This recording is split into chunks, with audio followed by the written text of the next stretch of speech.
Welcome to the Slow Living Collective podcast. I'm Amy, wife, mother of two, and homemaker.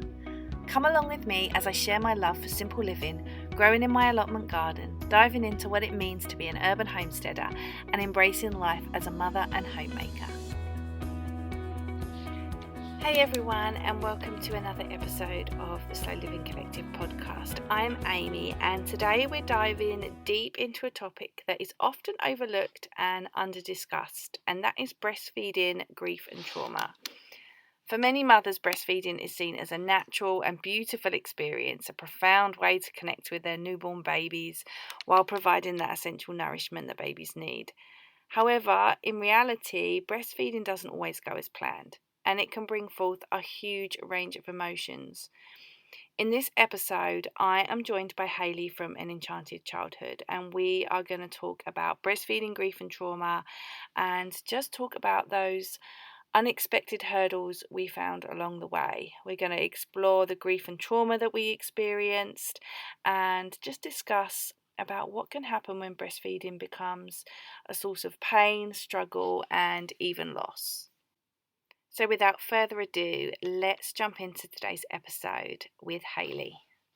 So hi Hayley, welcome back to the Slow Living Collective podcast. Thank you for joining me again on today's episode.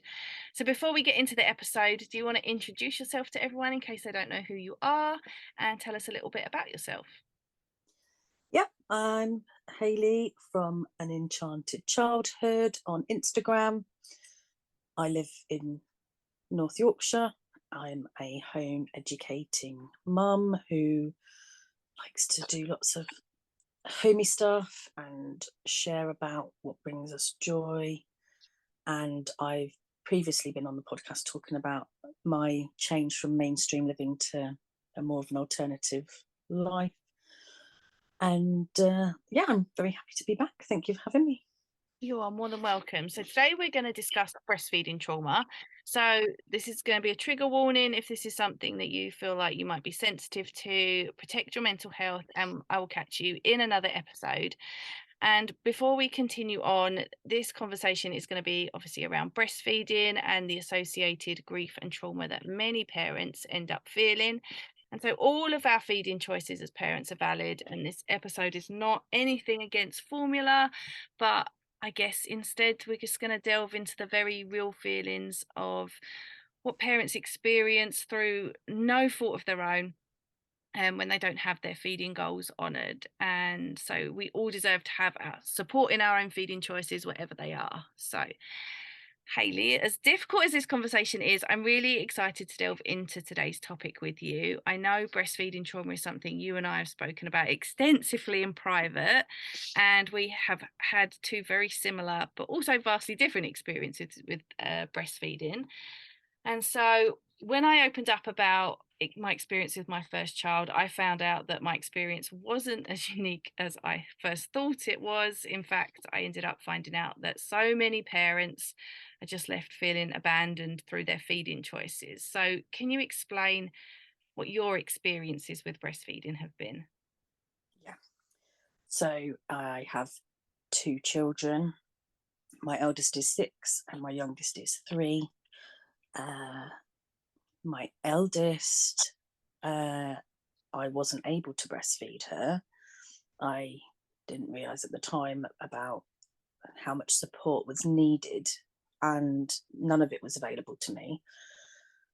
And I was left struggling for so long that in the end, I had to reach out and ask for help and realised that it had caused postnatal depression and anxiety in me. And I'll go into that story a bit further about what actually happened there and what went wrong. But there was so much guilt and shame and anger inside me that when it came to my second, I did things a lot differently. And I am still feeding her now at 3.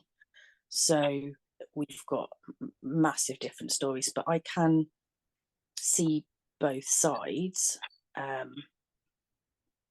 But I very much wanted to breastfeed both my children, and I wasn't able to do it with one. So that's why I'm very passionate about talking about the trauma around it, because I feel if you don't want to breastfeed, that's absolutely fine. That's your choice. I haven't got anything wrong with parents who don't want to breastfeed, but for me, I wanted to and wasn't able to, and I felt very, very traumatized for a very long time about how it didn't work out, and I felt like part of my motherhood had been taken away from me, really.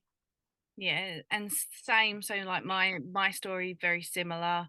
I wasn't able to feed my first. In fact, the more I think about it, the more I think that some of the things I went through, like her birth, was obviously very difficult on my body because it was a bit more traumatic than the birth I had with my second child. And then just being told to give her formula or top ups of formula, like actually looking back and knowing what I now know about breastfeeding, having done it for, I'm almost at the 2 year mark when we're recording this, of breastfeeding my son. And so I think to some extent the poor advice and information I got the first time round actually sabotaged my breastfeeding experience with my first, because the supply I did have started to dwindle because I wasn't, it's a supply and Meeting demand demand. thing, and I Mm, wasn't I wasn't able to provide the demand from her feeding. So, and there were other things as well. She has a mild posterior tongue tie, but so does my son. My son has a mild posterior tongue tie, so they don't need snipping. Um, but, we found a way of feeding around that, and it's never been an issue since I learned that with him. So, yeah, I feel like it's same as you. Like, I wanted to do it so badly, and I didn't even realize I wanted to do it so badly until I couldn't do it. Absolutely devastated when I had to give up. yeah, Absolutely devastated, and it took me a long time to be able to talk about it, a really long time without just sobbing. yeah, I felt like the breastfeeding education I had prior to having my first child, I felt at the time like, oh, like this is great. But actually looking back on it, I feel like it wasn't enough. And I don't think there's enough education around the struggles that can happen in breastfeeding. I don't think I understand that maybe they don't want to put people off, but at the same time, I think if it had been more transparent about some of the issues you can face when breastfeeding and how to solve them and actually go on to feed successfully. I think if I'd been more aware of that, I think I would have probably, been able to approach it better and been able to advocate for myself a bit better as well. yeah, Um, what are your thoughts on breastfeeding education? Do you think it could be better? yeah. Well, so when I was pregnant with my first, I went for my gestational diabetes test, and they sit down with you for like in the appointment before they take your bloods, and they're like, it was like a token breastfeeding information session. So literally, she was like, "So you're gonna breastfeed?" I was like, "Yeah, I've got boobs. Why wouldn't I?" And then she was like, "That's great. That's really is best for baby and best for mum, and it's really good all round. It's such a good one." Like going into the spiel that she'd been taught to read off of a sheet in front of her or whatever. And that was it. That was, "Are you going to breastfeed? There you go." And for me, um, because I did have gestational diabetes. Um, I did a lot of research, and they said that a lot of the time, gestational babies with gestational diabetes, mothers with gestational diabetes, are born with low blood sugar. So it's really good to express beforehand and have colostrum ready in the syringe. So if their blood sugars are high or low, you can supplement them straight away. Breast milk can help them. So I spent like a week before the baby was born, my oldest daughter was born, hand expressing into tiny little 1 ml syringes with caps on to have this little supply built up that I could take her into hospital in case she had a problem with her blood sugars. And I mean, it was tedious taking drop by drop out of nipples that weren't ready to feed yet, but I did it. And then I ended up not feeling great one day. I was 37 weeks and I wasn't feeling great. And I said to my husband, I just want to go get checked out. Went into hospital, and she was like, the awful consultant. And she was like, right, we're inducing you. And I was like, I've not got my bag, I've not eaten any food, I was not prepared for birth whatsoever. And she was like, no, you that's it. And I was like, I've not had anything I hadn't eaten anything, and it, you know, obviously with the diabetes and everything, I was like, oh, I just wasn't prepared for birth at all. And nor was she, as it turns out, because obviously it's another story again, but inducing a baby before they're ready to be born, it was a very traumatic birth. And I ended up hemorrhaging afterwards and being rushed to theatre, and I was away from her for hours. I don't even know how many hours in the end. And by the time they brought me back to her and I'd sort of come round from this really horrific experience, I didn't get my tea, I didn't get my toast. I just got given this baby that had been dressed and had these syringes already given to her because I wasn't around. I'd had an epidural, even though I hadn't had one for the birth. I'd had one afterwards to stop the bleeding. And they then were like, right, we're going to take you to the ward. And they pushed me through to the ward, and I just lay there with this baby on my chest, like, what on earth just happened? I felt like I nearly died. Well, I did. I lost a lot of blood. And I was laying there and talking to Martin all about everything. And then all of a sudden I said, when do I feed her? He was like, I don't know. I was like, I don't know what to do. And the nurse came in, and I said to her, when do I feed her? And she just looked at me and she was like, you've not fed her yet. And I was like, well, I don't know what to do. And she was like, she's starving. And she like grabbed her off me and passed her to Martin, sat me up, and then started milking me into a syringe and passing it to Martin, saying, get this down here quickly. Like, it was just horrendous. It was absolutely horrendous. And I was just sat there having my nipples squeezed by this midwife, passing it to him, and he was putting it down my starving baby's throat. Anyway, by the time that finished, so this was like about 8 hours after her birth. And then I said to her, like, well, when do I feed her? And this midwife, she was obviously stressed. I'm not saying it's an easy job and they've got a lot on their plate, but I said, oh, can you show me what to do? And she started trying to latch her on. Well, this baby who's starving, who's not had any skin to skin with me, who's not really been on top of me, you know, she's been taken off me, she just started pulling away, and she was having her head forced on, and she was pulling away, and I was crying and she was crying, and that went on all night. And by the time the next morning came, and I was just like, what on earth? This is not this experience that I wanted. What I didn't realise at the time is, like, she had serious feeding aversion by that point. And probably, knowing what I know now, she probably had a tongue tie, because Betsy, my youngest, did. So she probably had a tongue tie. But I didn't know that. She would have had feeding aversion. She had a very, very quick traumatic birth, so she's probably had some neck problems going on as well. There was probably a lot more to it, which I then learned from my second, but I had no idea with her. So what they did is they bought me this big machine to hand pump, you know, to express and give her bottles to top her up. So I was trying to latch her on. She was pulling away, screaming.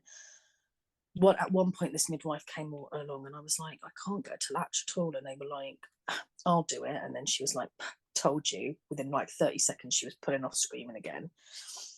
And she was like, she'll get there. And then that night, the midwife just said to me, look, if it doesn't work out, my kids were bottle fed.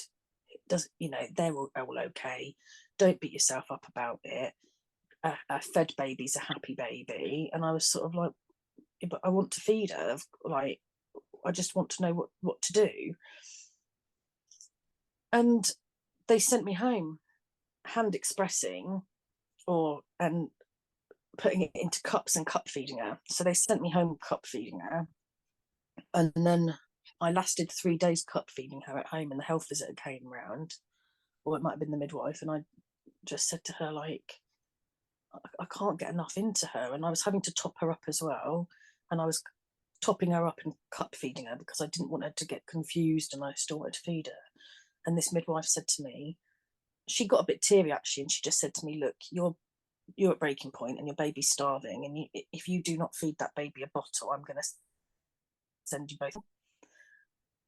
And it was the last thing I wanted. I didn't want to go back into hospital. I'd had such a bad experience there. I was so traumatized. I just wanted to be at home with my baby.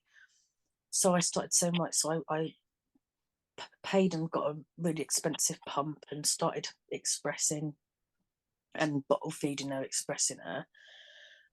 And then the usual thing happens, loads of visitors come round and they're feeding her in the bottle because they can bottle feed her. Isn't it really cute that they can take your baby away from you and bottle feed them? And I was not getting that skin to skin and that one-on-one time that was really, really important. And I just remember seeing a picture of like our first trip out where we went to B&M or something. I got some clothes on and I was just like, oh, we're off out, like Instagram, look at us, we're taking the baby out to B&M with the little bow hat on. But actually, like, I was just at breaking point. Like, it was just horrendous. And then after 3 weeks, colic started. So then when the colic starts, which I now know was probably because of a milk allergy, but I didn't know. I was just trying to express with a baby that had colic, so that would scream from approximately 3 o'clock every afternoon till about midnight. And I lasted again probably about 2 weeks doing that, and in the end I just was like, I can't do this anymore, and I put her onto bottles because and actually at one point I said to the health visitor, where's the nearest, is there a breastfeeding group or anything nearby that I can go to? And she said, no, they've lost their funding and they've shut down. The closest one for me to go to would have been Newcastle, which was over an hour away. And I was like, oh, I don't want to do that at the moment. Like, I'm having to pump every hour. What are you talking about? Like, and I just, and I spoke to friends and family, and they were all like, you've tried your best. And everybody was trying to make me feel better. And I just gave up. And the guilt that I felt for giving up was awful. It was absolutely awful. So for that, your question, I've completely told my life story there. Your question about was there any support? No, there wasn't. The support was over an hour away, and it was, the worst thing is that the professionals that were working around me were telling me their stories, and my friends and family around me were telling me what they just wanted me to be okay. What I don't think they realised that was by giving up on something that I didn't even realise was such a big dream to me, that it actually made me really not okay. Yeah. And I never forget when she hit a year old and I stopped. I mean, I stopped formula like on the day at like a year. I was like, I could not wait to get it. And I basically wanted to smash my perfect prep up and everything. Do you know what I mean? It was just and I went to the doctor and I just said to him, I'm really struggling. Like, where we live in the Yorkshire Dales, there's a lot of sheep. And I would drive along the road and see the sheep feeding their lambs and think, how the hell can they bloody do it? And I couldn't. Like, they're stupid. And I said this to the doctor. I said, I'm getting mad at sheep feeding their lambs because I couldn't do it. And I said, I am really not okay about this. And I eventually got sent for counselling for postnatal depression. And the first day when I sat down with the counsellor and told her my story and about the fact that I had PTSD from my birth, and I said I just felt like a part of my mothering journey's been taken away from me because I wasn't able to feed her. And she said, I completely get that. My son's however old and I'm still feeding him, and it's just the most beautiful thing ever. And I can imagine how it must hurt so much. And I sort of sat there and thought, I hate you. Like, you don't understand because you're feeding your child. How dare you say that to me when I'm telling you that I couldn't do it? And it was just so much like every mother I saw feeding their baby, as much as I wanted to go, oh, isn't that beautiful? I would be seething inside, like, what's wrong with me? How can you do it? I was so jealous about it, so angry about it. Yeah, I was the same. It lasted for 3 years. Yeah, I was the same. Like, if I opened up like Instagram or something and I saw somebody sharing a breastfeeding photo, it was like another stab to the heart.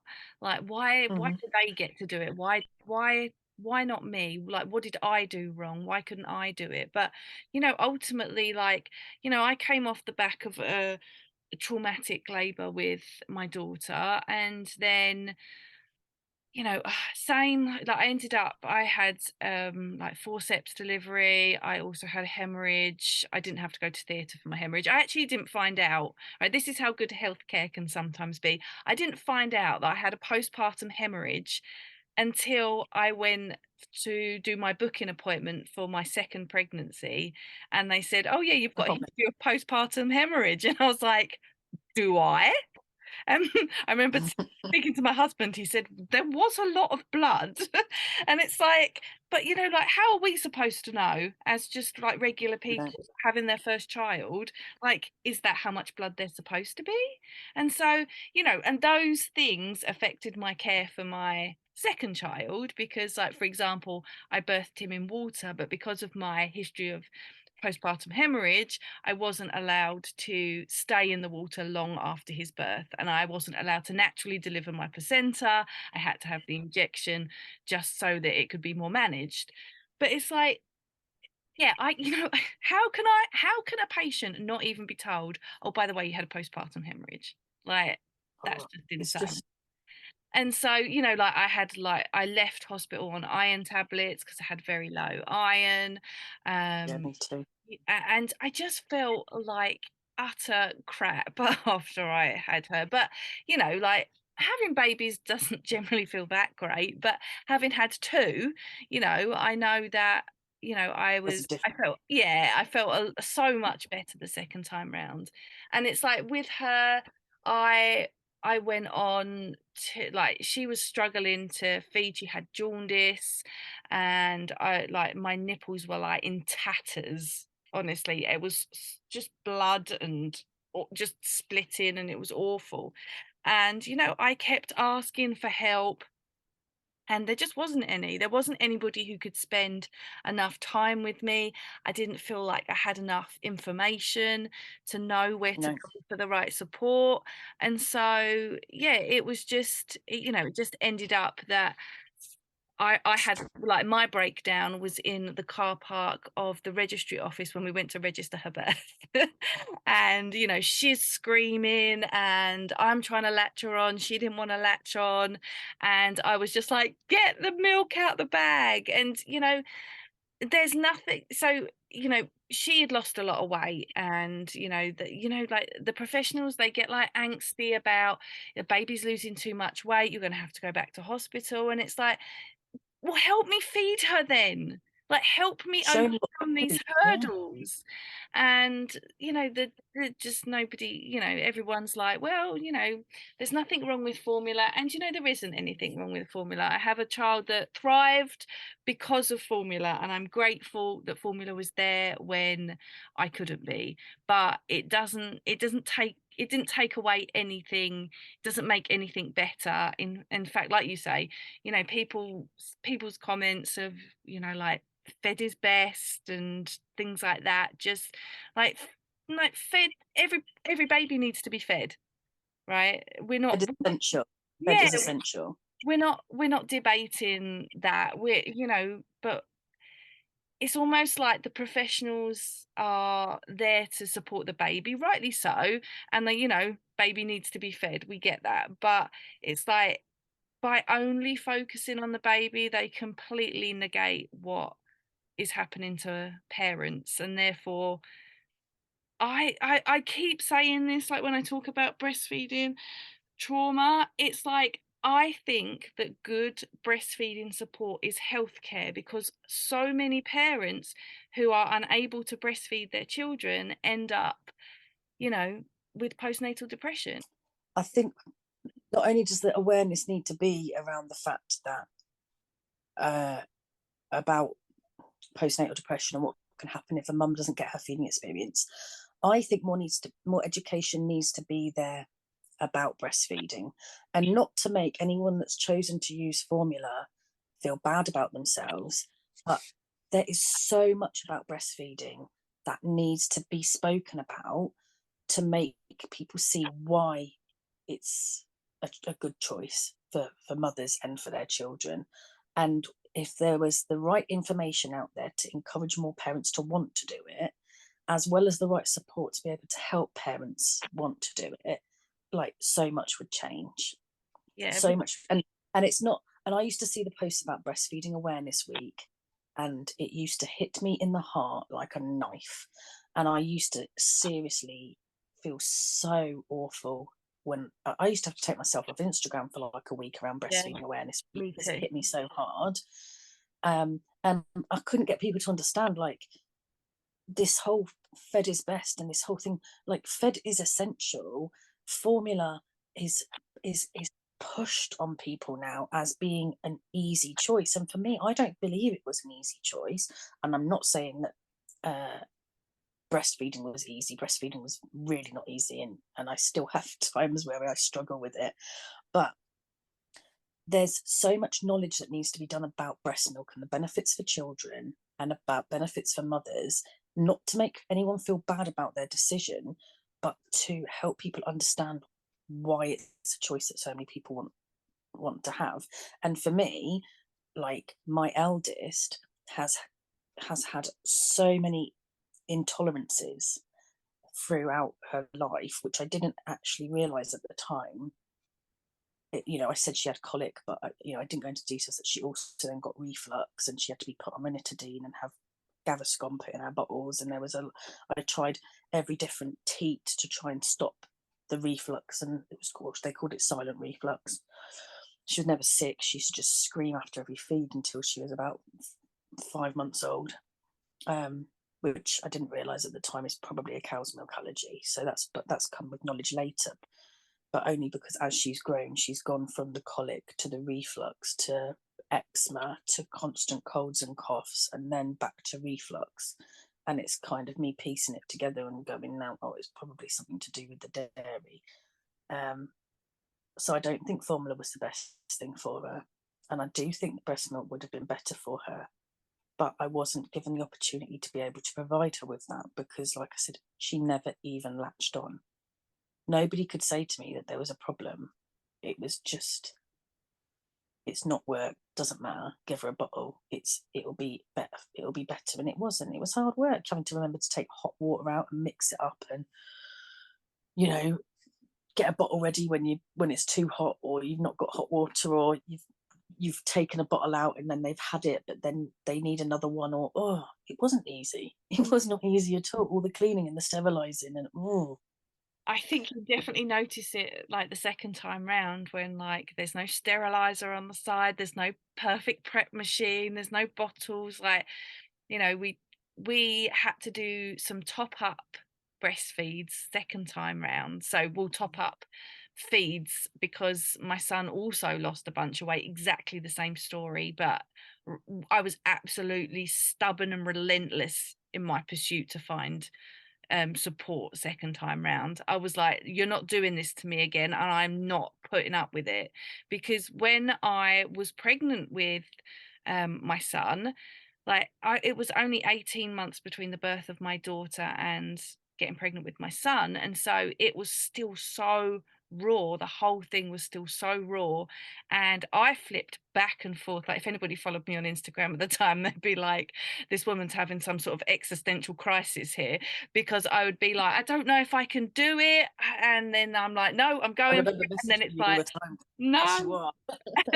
And then I'm like, no, I don't know if I can do it. Yes, I am doing it. And ultimately I knew that I was gonna do it, because I would kick myself if I didn't give it a try. But second time round, I was like, I am absolutely not putting up with you not helping me. So like in the hospital, I'm like, is he latched okay? And everyone was like, yeah, he looks fine.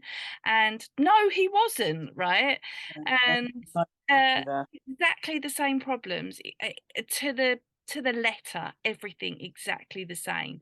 And You think this crazy, but well, you won't think it's crazy because you'll understand. But with my second, when I was pregnant, I found all the local breastfeeding groups and took myself to them pregnant, and they were kind of like, "Hello." I was like, "Hi, I'm just coming pregnant because I had loads of problems feeding my first, and I want this to work. So I thought I'd come and introduce myself now." And I just was like, and then after I'd given birth, the first thing I was like, "Can you latch her?" And she was like, "Just do skin to skin for a while, she'll find a way." I was like, and then they were like, if you want, you can go home. And I was like, no, I'm staying until she feeds. And they were like, oh, okay then. So I kept myself in hospital longer than I needed to. Like, they would have sent me home an hour afterwards. I was bouncing. I did a great job that time, Wayne. But no, I was like, no, I'm going to stay in until she's feeding, and you can help me all night long.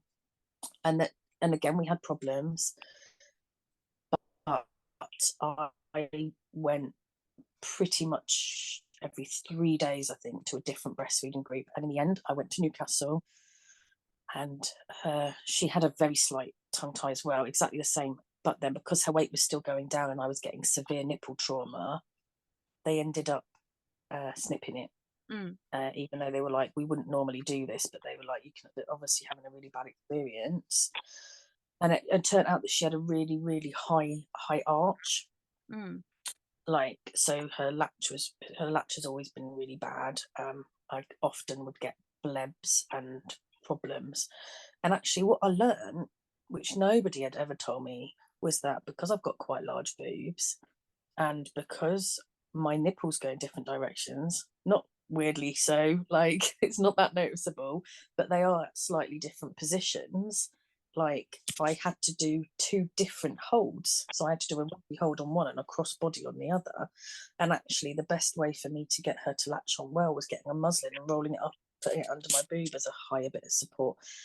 These are all special things that I got from lactation consultants, and I had to pay for that privilege. And I'm not going to ever, it's the best money I ever spent. Like, but when I'm driving for an hour each way and paying for the privilege to get someone to say, well, actually, your boobs are slightly off, and that one's a bit bigger than that one, and that one needs resting up there, and you're better doing that one rugby and that one there, and sitting there with me with a cup of tea and talking to me and watching her feed and holding me to do it. And I've said that to you before, like, I don't think I could have fed her if it wasn't for lockdown, because when we went into lockdown, I basically sat at home with my boobs out all day and just fed her and fed her and fed her and fed her and practiced and practiced and practiced, and we got it. And by that point, she was 13 weeks old. So for 13 weeks, 3 months, I fed her with pain. But I was not giving up. Everyone kept, like, my mum came round and brought me a bottle of formula, and I was like, nope, I'm not doing it. I was expressing and putting it in a bottle, but I was like, I'm not giving it a drop of formula. She's not having anything. I'm doing it all myself. And at one point, I think about 11 weeks, I was at crumbling point, and I phoned the breastfeeding helpline, and they saved me, because they were like, you have done everything. You are doing absolutely amazing. The woman was like so supportive on the phone to me. And I said to her, I can't fail again. I can't not have this happen again. And she was like, you've not failed. You've managed nearly 3 months, but if your nipples are still cracking every time you feed, like, but I ended up using shields, and they saved me. But I was still getting trauma even through the shields. I had so many problems that, like, what was one of the ones called where it's like, she was kind of cutting off the circulation to my nipples, so it felt a bit like thrush, but it wasn't. It was like, I can't even remember what it was called. What was it called? Oh, my mind's gone blank. But yeah, it was. It meant that I had no, like, my nipples were going white at the end, because, like, how she was feeding was just like cutting off the end of my nipple, basically. It was torture, but I was like, I'm going to do this. And I feel like this is part of the reason why I'm still feeding now. And I think if I probably successfully fed my first and then my second, I probably by now would have, like, knocked it on the head. But for me, I'm still going, because I'm like, I'm going to end when she has had enough and when she's ready. Because people, when you get to age of 3, everyone's like, when are you going to stop? And I'm like, well, when she does.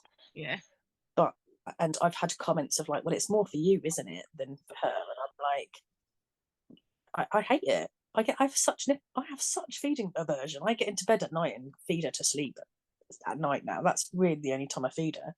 But as I lay down to feed her to sleep, I'm like oh, this is horrible. Like, and people are like, why are you doing that? I'm like, because I'm doing it for her, because I want to stop when she's ready, because I've fought so hard for this. I'm not having another baby.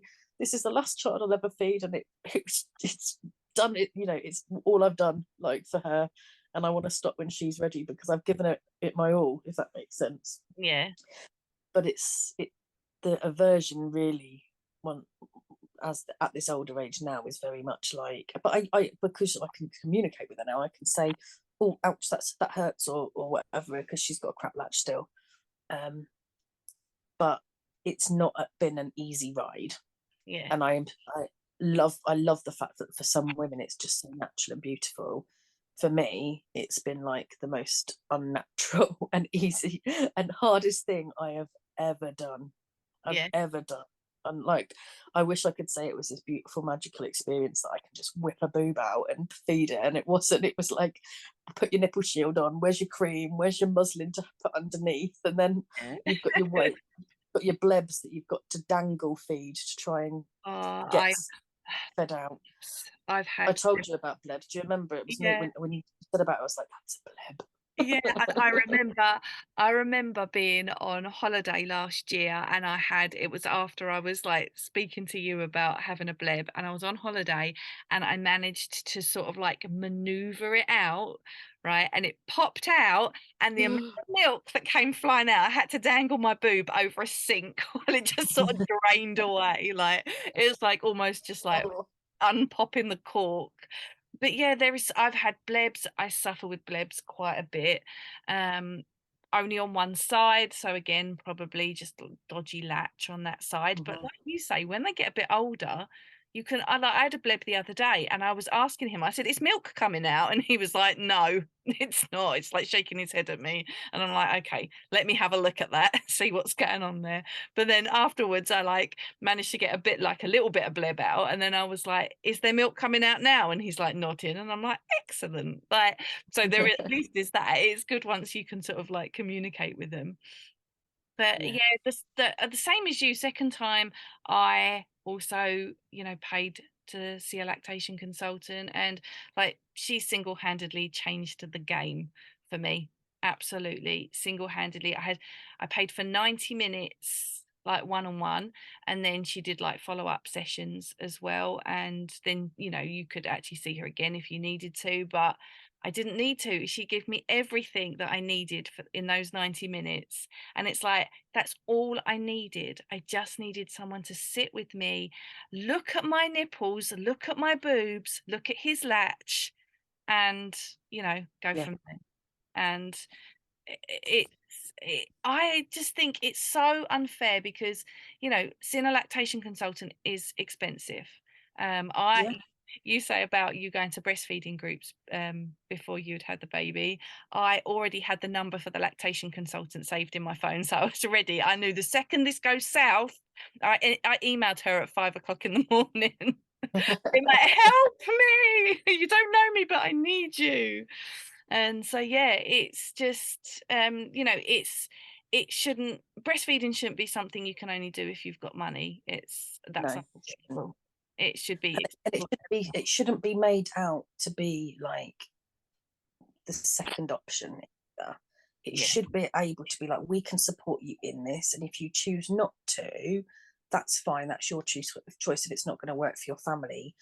But it should be supported so much by everybody, from doctors, from health visitors. I never forget about a year in when she was about a year, and she was feeding a lot throughout the night, and I didn't realize how normal that was still.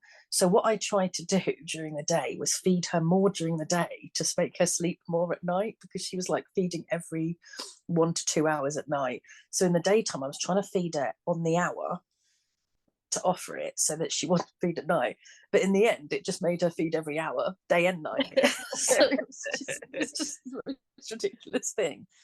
But I never forget the health visitor coming and weighing her, and doing the year check and saying to me like, well, you've made it to a year now, like, you don't really need to carry on anymore. I can send you the information on how to wean now if you want, and what you can do to wean. And I was like, well, I thought the WHO recommendation was to feed until 2. And she was like, oh no, that's for like, you're more like third world countries than over here. Like, there's enough in her diet that she doesn't need breast milk anymore. And I was like, oh right then. And she sort of like sent me the information through, and I was like, I'm not ready to stop. Like, I couldn't have imagined at that time taking it away from her. Yeah. Like, but that's a professional that's there to kind of like support me, that's kind of like saying to me, oh well, you don't really need to feed to 2, because even though that's what WHO recommends. And they're just there's just not that support to go, yeah, it's fab. And it, and even though I said sometimes it's really not, like, yes, okay, feeding every hour was really hard and stuff, but like there's no one there to, like, professionally wise, to kind of like fight for it, if that makes sense. And I've really found that who's fighting for it. Yeah, I found the same, like, as with my first, all of the problems that we had and everything, I just felt like nobody listened. Like, the amount of people that I came into contact with after having her, from like midwives to, I saw like the breastfeeding lady on the midwife team, she came round. I saw like the health visitors. I got double mastitis, so I saw the doctor. I went to see the doctor when I had mastitis, and because she wasn't effectively drinking, so she therefore wasn't effectively like removing milk, so obviously I ended up with mastitis. And she called me in to see me. She made me take my top off, and she lifted up my boobs, right, and then dropped them. They were like rock solid. This was like, I don't know, like a week in. They were rock solid, and she dropped them from it seemed like a great height. And they're just sitting there like dripping milk, and she said, I only asked you to come in because I wanted to see the baby. It's like, dude, I can't feed her, will you help me? And pick my boobs up. just give me the antibiotics and I'll leave. Ah. And so it's just like, and I used to take her, like, first baby, I used to take her to be weighed like once a month. I didn't do that at all with my second. I was like, I got him weighed. I don't know. Once they stopped coming to your house and doing the weighing, I must have got him weighed at maybe like 2 weeks, and then I was like, peace out. And I've never been back, because like I know he's doing fine. But yeah, it's just like, I used to go to the clinic, and I would like see the health visitors, and like, looking back, like, they would always ask like, how is she feeding, how are you feeding her? And I would say, oh, like, I wasn't able to breastfeed. Like, really, looking back on it, like, I was literally screaming at them like, help me. Not to do with breastfeeding, because that ship had sailed by that point, but like, in terms of my mental health after it, I was screaming at them like, I'm still hung up on this, help me. And it just it just got completely ignored. And it wasn't, I wouldn't say I solved it, because I don't think it's something that just gets solved, but I made my peace more with it when I read the book Why Breastfeeding Grief and Trauma Matters. I read that in preparation for having my son, and I was like, oh my goodness, it has a name. The things I'm feeling has a name, and it happens, and I'm not the only person that it is happening. I a women's circle that I went to when I was pregnant, and I was like, wow, like, that I have missed a lot.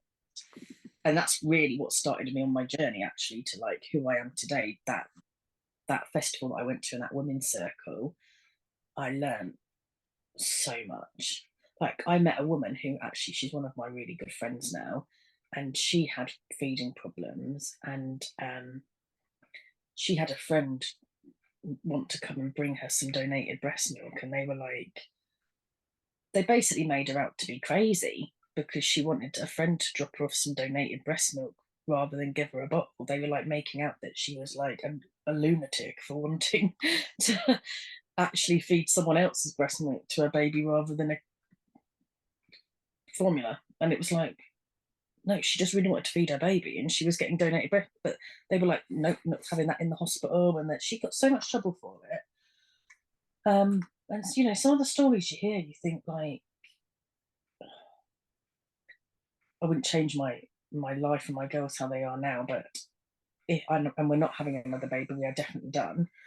But if we were, my birthing and breastfeeding experiences would be very non-medical, should I put it.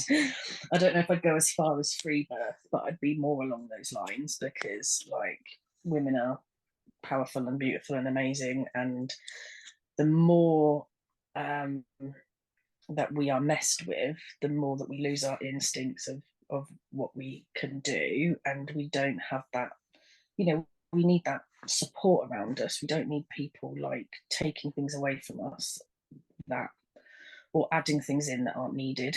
Do you know what I mean? We just sometimes need to be held and sit with our boobs out with someone holding you and helping you do it. Do you know what I mean? Rather than or shouting at you or milking you or prodding you or giving you something extra to give.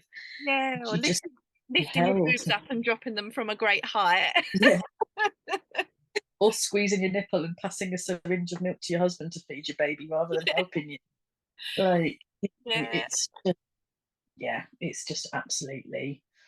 And I just want to, I even said when my second was a baby, like I said to the local group, like, I'd love to help and become a peer supporter or you know, a helper because of what I've been through. But then because we were in lockdown, like, I kind of missed that golden opportunity to like help others. Yeah. So, you know, if I see that anyone's struggling, like I remember you struggling with your eldest, and I remember sort of saying to you, are you sure you want to stop? And because I remember at that time, I think it was before being pregnant with my second, but I was still in that grief, like, make sure you're ready to give up, make sure you are, because there's no explaining that. You know, even if you think you're ready to stop, or everyone's saying it's the best thing, that feeling, there's no getting over it. That feeling of like avoiding social media for a week every year because people are talking about the benefits of breastfeeding. If you don't want to hear it, that's fine. But if you can't hear it because it absolutely destroys you, like, that's not okay. Yeah, I think when you know, there's such a large amount of women that sit in this group like us. Like, when I've spoken about breastfeeding trauma on Instagram, like, my inbox will always fill up with people who have their own story about Yeah. breastfeeding and how it didn't work for them for whatever reason, and they've been left with trauma. Some people who have adult children, and you know, they tried breastfeeding them 20-30 years ago, and it's still with them. They still carry that guilt. And like, to some extent, like with breastfeeding, you know, having, you know, what would be a successful breastfeeding experience the second time round, it doesn't negate what happened the first time round. In fact, a lot of time it brings up some like really triggering feelings, because it's like, well, I'm so grateful that I've been feeding my son for almost 2 years, but why couldn't I do that with my daughter? You know, I think there is sometimes a bit of a, like, I don't know, a misapprehension around the subject, that like a lack of success in it is just a lack of people's will to make it work. And It's a very yucky thing, because you've got two sides of the debate, where you've got the people that didn't want to feed and don't care, and well, it's even more than that, because you've got people that didn't want to feed and don't really care, but you've got the people that didn't really want to feed, but then if you say that you wanted to feed, they kind of get very triggered. It's like that mirror thing, isn't it? Like you're holding up a mirror and there's something that makes them feel bad about themselves, so then they start to react to the fact about your feelings about the subject. And that's really difficult to say, hang on, I'm not making this about you, I'm saying how I feel, I'm not talking about you.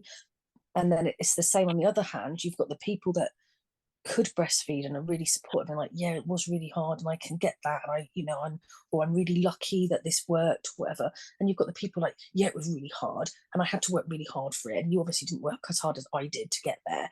But I do believe that you only ever to, we all try our best. Like as a mother, like I'm only going to do the best for my child, and I can only do the best with what I have to give at that time.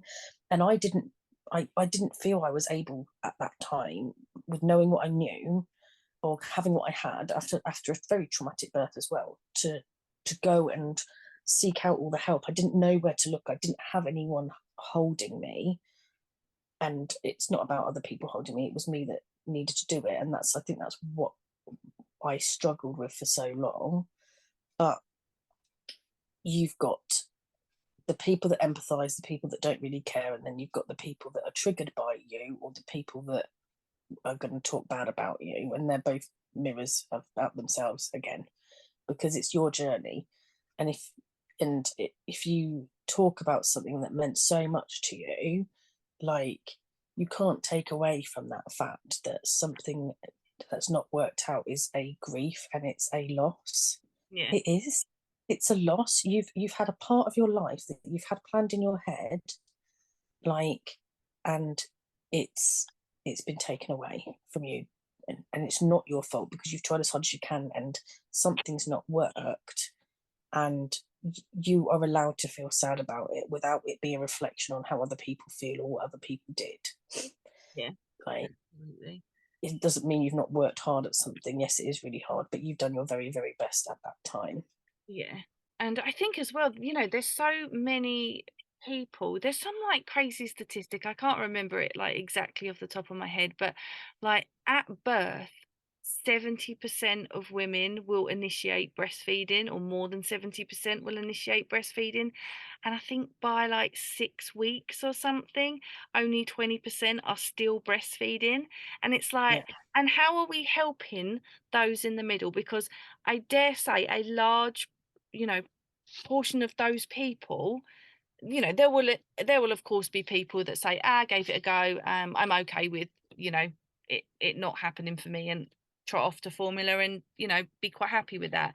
But there is a large group, there is a large group of people in the middle that are just sitting with such intense feelings of grief and trauma. And I found, like, yes, the support wasn't great when I had my daughter, but there was at least some support there. There were people there, whether what they were helping me with worked or not is another story, but there were people there. The second I was like, I'm switching to formula, they were like, okay, see you later. And that was the end of it. And I feel like that is the moment that mothers who have just, stopped breastfeeding, that is the moment that you need help the most. Like, you need support the most in that moment, because that's when, grief and trauma shows itself. And I just feel like that is a time period where you're just abandoned. And it's like, well, you're on formula now, we've solved all your problems. And see you later.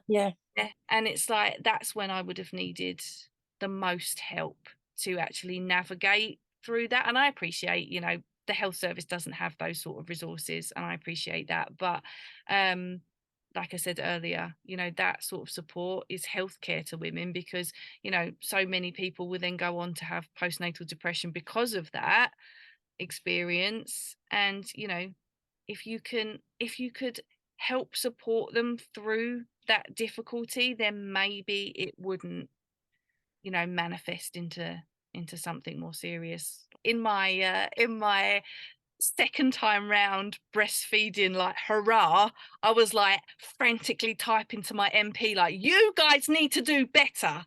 I right? did that. I didn't even get a response. Did you get a response? I did get a response. Yeah, he not only did I get a response, but he actually also referred it to, I don't know, like some government committee who then basically came back and then he forwarded me on their response to him, which was basically like, we already do everything for breastfeeding. And it's like, no, you don't. But, and Yeah, so, I didn't even get a response, mate.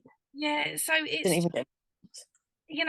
it's that's where the problem lies. And until somebody somewhere decides that women's health and breastfeeding is worth investing in, then women time and time and time and time again are just going to continue to come up against the same things, because you know breastfeeding isn't easy.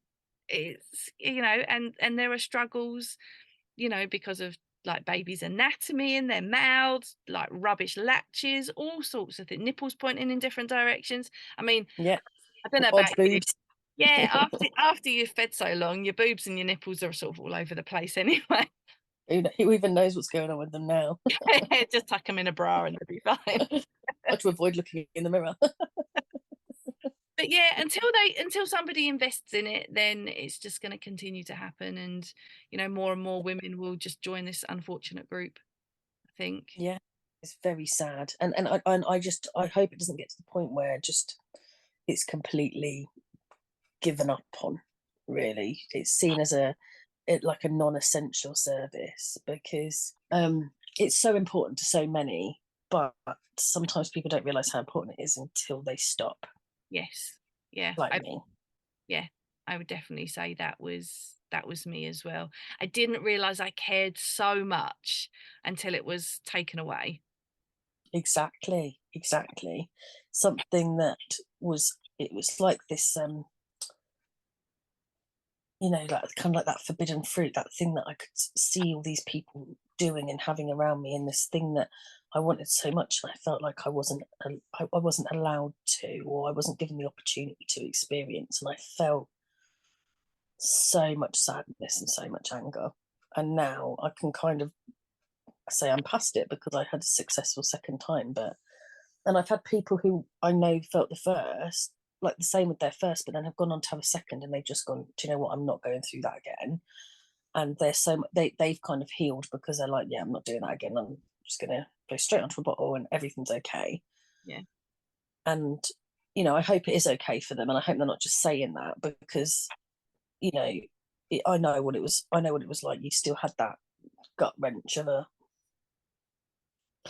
I wasn't able to.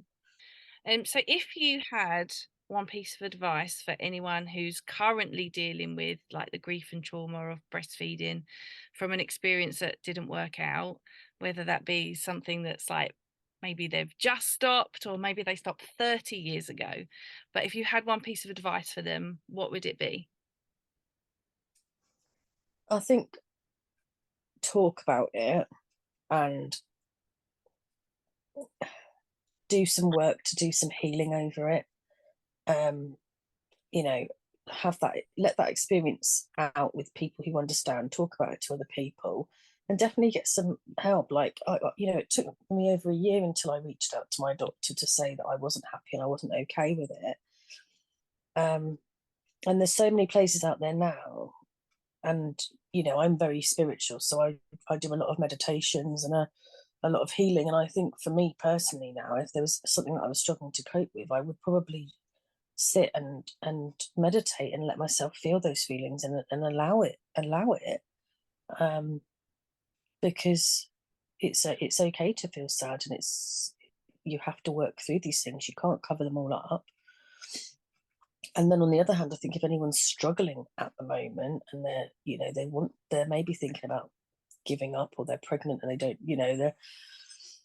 it's not even something they thought about. I would say, like, find help, find someone to hold your hand and be there for you, because we need support.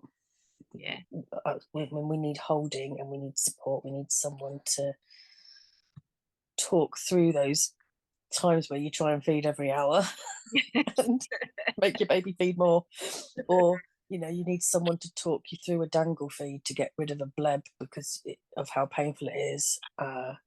You need someone to talk you through the right food to eat, how much water to drink, what you can do to like increase your supply or whatever. There's so many people out there with knowledge to support you and to help you, and I just think it's about finding those people. Yeah. And if you feel like you're not getting the support or no one's listening, just keep shouting. You know, you've got the Lesh League, you've got the Breastfeeding Support Network, you've got local breastfeeding support group, you've got tongue tie clinics and lactation consultants. There are so many different people that you can reach out to, as well as people in the NHS, that you might get that right person that is there to help you. And we know that they're stretched and times are hard in all these services.